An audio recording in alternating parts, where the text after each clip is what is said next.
குழந்த பொறந்து 10 நாளே ஆன ஒரு மதர் என்கிட்ட வந்திருந்தாங்க.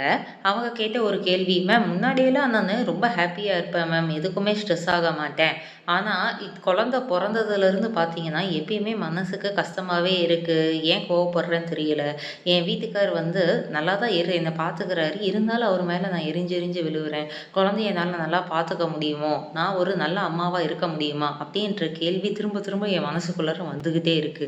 "இது ஏன் மேம்?" அப்படின்னு சொல்லி ஒரு பேஷண்ட் கேட்டாங்க. அதுக்கான பதிவு தான் இது. நான் டாக்டர் லோகேஸ்வரி, உங்க மனநல மருத்துவர்.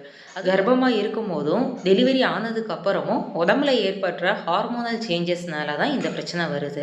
70% பேருக்கு இது போஸ்ட்மார்ட்டம் ப்ளூஸ் அப்படின்னு சொல்லி சொல்லுவாங்க. அதாவது என்னன்னா, மனநிலையில வந்து ஒரு சமயம் பார்த்தா ரொம்ப சந்தோஷமா இருப்பாங்க. ஒரு சமயம் பார்த்தா ரொம்ப கோவமா இருப்பாங்க. எரிச்சலா இருக்கிறது, தூக்கம் வராம இருக்கிறது, ரொட்டீனை வந்து அடாப்ட் பண்ண முடியாம கஷ்டப்படுறது, முன்ன மாதிரி வந்து நம்ம உடம்பு இல்லையேன்னு சொல்லி வருத்தப்படுறது, இதெல்லாம் வந்து 70% பேருக்கு வந்து ரொம்ப காமன். இது பார்த்தீங்கன்னா, ஒரு மாசத்திலேயே வந்து செட்டில் ஆயிரும். சில பேருக்கு ஒரு மாசத்த தாண்டியும் மனச்சோர்வாவோ, இல்ல மனப்பதட்டமாவோ, இல்ல மன சுழற்சி நோயாவோ இருக்கு அப்படின்னம்னா, கண்டிப்பா வந்து மெடிக்கல் அட்வைஸ தேடி வரணும். வந்துரலாம். இந்த மாரி மோர் இன்ஃபர்மேஷனுக்கு சேனல ஃபாலோ பண்ணுங்க. Thank you.